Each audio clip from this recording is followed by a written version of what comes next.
ದೇಶದೊಂದು ರೀತಿ ಆದ್ರೆ ಮಗದೊಂದು ಕಡೆ ಕರ್ನಾಟಕ ಲೋಕಸಭಾ ಕ್ಷೇತ್ರಗಳಲ್ಲಿ ಬಿಜೆಪಿಯ ಲೆಕ್ಕಾಚಾರ ಏನು ಅಂತ ಇಷ್ಟೊತ್ತು ನೋಡಿದ್ವಿ. ಈಗ ಕಾಂಗ್ರೆಸ್ನ ಲೆಕ್ಕಾಚಾರ ಏನು, ಅವ್ರಿಗೆ ಎಕ್ಸಿಟ್ ಪೋಲ್ನ ಅಥವಾ ಈ ಸರ್ವೆಗಳನ್ನ ನಂಬೋಕ್ ಯಾಕೆ ರೆಡಿ ಇಲ್ಲ, ರಿಸೀವ್ ಮಾಡ್ಕೊಳಕ್ ಯಾಕೆ ರೆಡಿ ಇಲ್ಲ, ಅದನ್ನು ನೋಡ್ತಾ ಹೋಗೋಣ. ಕರ್ನಾಟಕ ಲೋಕಸಭಾದಲ್ಲಿ ಕಾಂಗ್ರೆಸ್ಗೆ ಎಷ್ಟು ಸೀಟು, ಕಾಂಗ್ರೆಸ್ ಹೈಕಮಾಂಡ್ಗೂ ಕೂಡ ತಲುಪಿಸಿದ್ದಾರೆ ಎಕ್ಸಿಟ್ ಪೋಲ್ನ ರಿಪೋರ್ಟ್ ಏನಿದೆ ಅದರಲ್ಲಿ. ಹೈಕಮಾಂಡ್ಗೆ ಚುನಾವಣೋತ್ತರ ವರದಿಯನ್ನ ರಾಜ್ಯ ಕಾಂಗ್ರೆಸ್ ಟೀಮ್ ಕಳಿಸಿದೆ. ಬಿಜೆಪಿ ಹೆಂಗೆ ಕಳಿಸುತ್ತೋ ಹಂಗೆ ಇವರು ಅಷ್ಟೇ. ಹಾಗಾದ್ರೆ ಏನಿದೆ ಅಂತ ನೋಡ್ತಾ ಹೋಗೋಣ.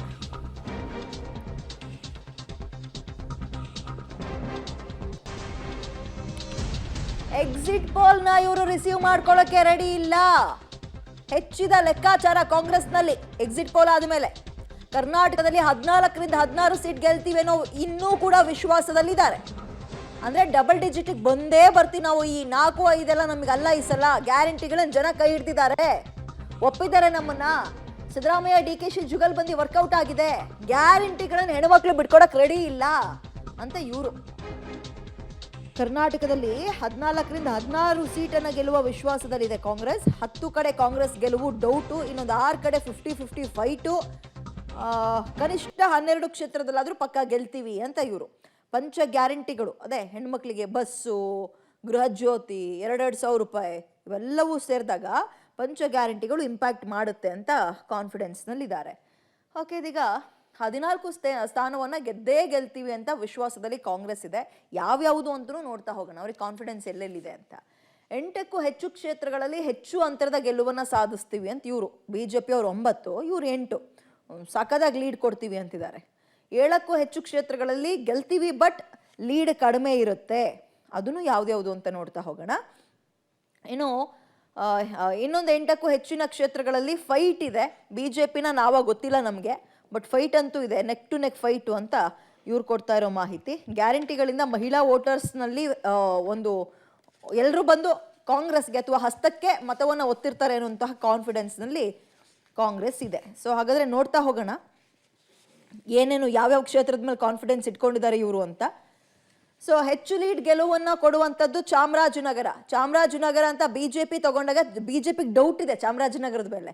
ಸೊ ಕಾಂಗ್ರೆಸ್ಗೆ ಸಿಕ್ಕಾಪಟ್ಟೆ ಕಾನ್ಫಿಡೆನ್ಸ್ ಇದೆ. ಚಾಮರಾಜನಗರ ಟಿಕೆಟ್ ವಿಚಾರದಲ್ಲಿ ಕಾಂಗ್ರೆಸ್ ಅಳುದು ತೂಗಿ ಕೊನೆ ಬಾರಿ ಕೊಟ್ಬಿಡ್ತು ಸಚಿವರ ಮಗಗೆ.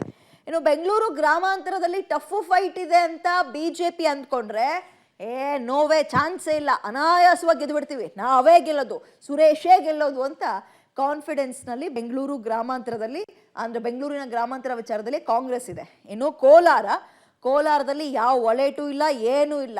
ಏನೇ ಸಚಿವರ ಕಿತ್ತಾಟ ಇದ್ರೂ ಕೂಡ, ನಾಯಕರುಗಳ ಕಿತ್ತಾಟ ಇದ್ರೂ ಸಿದ್ದರಾಮಯ್ಯ ಹೋಗಿದ್ದಾರೆ, ಅಲ್ಲಿ ಪ್ರಚಾರ ಮಾಡಿದ್ದಾರೆ, ಗ್ಯಾರಂಟಿಗಳನ್ನು ಕೈ ಹಿಡಿತಾರೆ ಜನ ಅಂತ. ಇನ್ನು ಚಿಕ್ಕಬಳ್ಳಾಪುರದಲ್ಲಿ BJPಯ ಒಲೇಟು ನಮಗೆ ಪ್ಲಸ್ ಆಗುತ್ತೆ, ಗ್ಯಾರಂಟಿಗಳು ನಮ್ಮನ್ನ ಕೈ ಹಿಡಿಯುತ್ತೆ, ಇಲ್ಲೂ ಕೂಡ ಬಹಳ ಅತ್ಯದ್ಭುತ ಒಂದು ಡಿಸ್ಟೆನ್ಸ್ನಿಂದ ನಾವು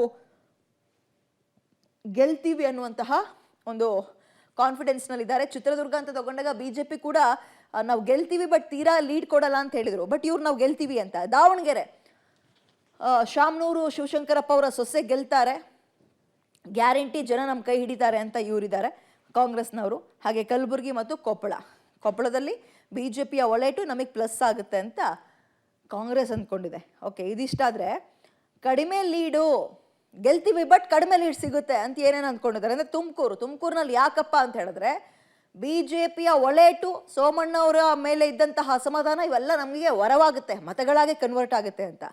ಹಾಸನ ಸಿಕ್ಕಾಪಟ್ಟೆ ಹೈ ವೋಲ್ಟೇಜ್ ಕ್ಷೇತ್ರ ಅಂತೇನು ಆಗ ಅನ್ನಿಸ್ಕೊಂಡಿರಲಿಲ್ಲ, ಬಟ್ ಈಗ ಪ್ರತಿದಿನ ನೀವು ನ್ಯೂಸ್ನಲ್ಲಿ, ಪೇಪರ್ನಲ್ಲಿ, ಸೋಷಿಯಲ್ ಮೀಡಿಯಾದಲ್ಲಿ ಹಾಸನದ ಹೆಸರು ಕೇಳ್ತಾ ಇರ್ತೀರ. ಕಾರಣ ನಿಮಗೆ ಗೊತ್ತು, ಬಟ್ ಇದು ಆ ಟೈಮಲ್ಲಿ ಇಂಪ್ಯಾಕ್ಟ್ ಆಗಿದೆಯಾ ಗೊತ್ತಿಲ್ಲ. ಇತ್ತೀಚೆಗೆ ಏನೋ ಹೆಚ್ಚಾಗಿ ಸದ್ದು ಮಾಡ್ತಾ ಇತ್ತು ಈ ವಿಚಾರದಲ್ಲಿ, ಪೆನ್ಡ್ರೈವ್ ವಿಚಾರದಲ್ಲಿ. ಆಗೇನಾಗಿತ್ತು, ಅದೇ ಯಾವ ರೀತಿಯಾಗಿ ಮತಗಳಾಗಿ ಏನಾದರೂ ಕನ್ವರ್ಟ್ ಆಗಿದೆಯಾ ಕಾಂಗ್ರೆಸ್ಗೆ ಗೊತ್ತಿಲ್ಲ. ಇನ್ನು ಬೆಳಗಾವಿಯಲ್ಲಿ ಇದೀಗ ಹಾಲಿ ಸಂಸದೆಯನ್ನ ಕೈಬಿಟ್ಟು ಶೆಟ್ಟರ್ ಅವ್ರನ್ನ ಕರ್ಕೊಂಡು ಹೋಗಿದ್ರು, ಬಟ್ ವರ್ಕೌಟ್ ಆಗಲ್ಲ, ನಮ್ಮ ಲಕ್ಷ್ಮಿ ಅವರ ಮಗನೇ ಗೆಲ್ತಾರೆ ಅನ್ನೋ ಕಾನ್ಫಿಡೆನ್ಸ್ನಲ್ಲಿ ಇದ್ದಾರೆ ಬೆಳಗಾವಿಯಲ್ಲಿ. ಇನ್ನು ಬಳ್ಳಾರಿಯಲ್ಲೂ ಅಷ್ಟೇ ರಾಮುಲು ಅವ್ರಿಗೆ ಕೈ ಹಿಡಿಯಲ್ಲ ಅಂತ. ರಾಯಚೂರು, ಬೀದರ್ ಅಂತ ತಗೊಂಡಾಗ ಇಲ್ಲಿ ನಾವು ಗೆಲ್ತೀವಿ ಬಟ್ ಕಡಿಮೆ ಲೀಡು ಅಂತ ಇವ್ರು ಹೇಳ್ತಾ ಇರೋದು. ಇಷ್ಟರಲ್ಲೂ ಅಷ್ಟೇ ಗೆಲ್ತೀವಿ ಬಟ್ ನಾವು ತೀರಾ ಒಂದು 50,000 1 ಲಕ್ಷ ಲೀಡಾಗಿ ಕೊಡೋಕ್ಕಾಗಲ್ಲ, ಒಟ್ಟು ಕಡಿಮೆ ಅಂತರದಲ್ಲಿ ನಾವು ಗೆದ್ಬಿಡ್ತೀವಿ, ನಮ್ಮ ಅಭ್ಯರ್ಥಿ ಗೆಲ್ತಾರೆ ಅಂತ ಹೇಳ್ತಿದ್ದಾರೆ. ಇವರು ಕೂಡ ಈಗ ನೆಕ್ ಟು ನೆಕ್ ಫೈಟ್ ಯಾವುದಿದೆ 50-50 ಅಂತ BJP ಅವ್ರ ಥರ ಇವರು ಲೆಕ್ಕ ಹಾಕೊಂಡಿದ್ದಾರೆ. ಅದ್ಯಾವುದು ಅಂತ ನೋಡೋಣ. ಬೆಂಗಳೂರು ಸೆಂಟ್ರಲ್ ಬೆಂಗಳೂರು ಸೆಂಟ್ರಲ್ ಹಾಗೆ ನೋಡೋದಾದ್ರೆ ಬಿಜೆಪಿ ಅವ್ರು ಹೇಳ್ತಾ ಇರುವಂಥದ್ದೇನೋ ನಮಗೆ ಜಾಸ್ತಿ ಲೀಡ್ ಕೊಡೋಕ್ಕಾಗಲ್ಲ ಬಟ್ ಗೆದ್ದು ಬಿಡ್ತೀವಿ ಅಂತ. ಬಟ್ ಇಲ್ಲಿ ಟಫ್ ಇದೆ ಅಂತಿದ್ದಾರೆ. ಉಡುಪಿ ಚಿಕ್ಕಮಗಳೂರು ಮೇಲೆ ಬಹಳ ನಿರೀಕ್ಷೆನ ಇಟ್ಕೊಂಡಿದೆ ಕಾಂಗ್ರೆಸ್. ಹಂಗೆ ನೋಡೋದಾದ್ರೆ ಬಿಜೆಪಿ ನಾವು ಹೆಚ್ಚಿನ ಅಂತರದಿಂದ ಗೆಲ್ತೀವಿ ಅಂತಿದ್ದಾರೆ. ಉಡುಪಿ ಚಿಕ್ಕಮಗಳೂರಿನಲ್ಲಿ ಅಭ್ಯರ್ಥಿನೇ ಚೇಂಜ್ ಮಾಡಿದ್ರು, ಸಂಸದನ ಕರ್ಕೊಬಂದು ಬೆಂಗಳೂರಿಗೆ ಹಾಕಿದ್ರು ಅಲ್ಲಿ. ಬಟ್ ಇಲ್ಲಿ Congress to BJP, BJP to Congress jump ಆದಂತಹ ಕ್ಯಾಂಡಿಡೇಟನ್ನ ಕಾಂಗ್ರೆಸ್ ಹಾಕಿತ್ತು. ಸೊ ಅವರು ಗೆಲ್ತೀವಿ ನಾವು ಅಂದ್ರೆ ಗೆಲ್ಲಬಹುದೇನೋ ಅನ್ನೋ ಕಾನ್ಫಿಡೆನ್ಸ್ನಲ್ಲಿದ್ದಾರೆ. ಬಾಗಲಕೋಟೆ ಜೊತೆಗೆ ಮೈಸೂರು ಗೊತ್ತಿಲ್ಲ, ಮೈಸೂರು ಲೆಕ್ಕಾಚಾರ ಇವರು ಆದರೂ ಸ್ವಲ್ಪ ಕಾನ್ಫಿಡೆನ್ಸ್ ಇಟ್ಕೊಂಡಿದ್ದಾರೆ ನೋಡಿ, ಗೆಲ್ತೀವಿ ಅಂತ ಹೇಳ್ತಿಲ್ಲ ಬಟ್ 50-50 ಕ್ಷೇತ್ರಗಳು ಗೆಲ್ಬೋದೇನೋ ಅನ್ನುವಂತಹ, ಯಾಕಂದ್ರೆ ಸಿದ್ದರಾಮಯ್ಯ ಅವರು ಸಿಕ್ಕಾಪಟ್ಟೆ ಓಡಾಡ್ಬಿಟ್ರು ಆ ಭಾಗದಲ್ಲಿ. ಬಿಜೆಪಿಯಿಂದ ರಾಜರು ನಿಂತ್ಕೊಂಡವ್ರೆ.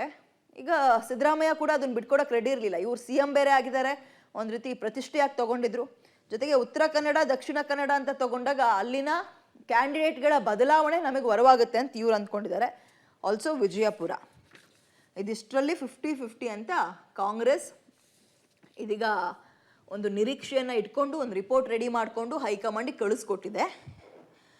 ಇನ್ನು ಬಿಜೆಪಿ ರೀತಿಯಲ್ಲೇ ಇವರು ಕೂಡ ಸೋಲಿನ ಎಡ್ಜ್ ಕ್ಷೇತ್ರಗಳು ಅಂತ ಹಾಕ್ಕೊಂಡಿದ್ದಾರೆ. ಬೆಂಗಳೂರು ದಕ್ಷಿಣ ಡೆಫಿನೆಟ್ಲಿ ಬಿಜೆಪಿಯ ಬೆಲ್ಟ್ ಅದು ಆ ಭಾಗ. ಜೊತೆಗೆ ಬೆಂಗಳೂರು ಉತ್ತರನೂ ಕೂಡ ಅಷ್ಟೇ, ಅವರು ಸಖತ್ತಾಗಿ ಲೀಡ್ ಕೊಡ್ತೀವಿ ಅಂತ ಬಿಜೆಪಿ ಅವರು ಇದ್ದಾರೆ. ಧಾರವಾಡ, ಮಂಡ್ಯ, ಶಿವಮೊಗ್ಗ ಇಷ್ಟೂ ಕಡೆ ಮಂಡ್ಯದಲ್ಲಿ ಗೆಲ್ತೀವಿ ಅನ್ನುವಂತಹ ಕಾನ್ಫಿಡೆನ್ಸ್ ಇಲ್ಲ ಇವರಿಗೆ.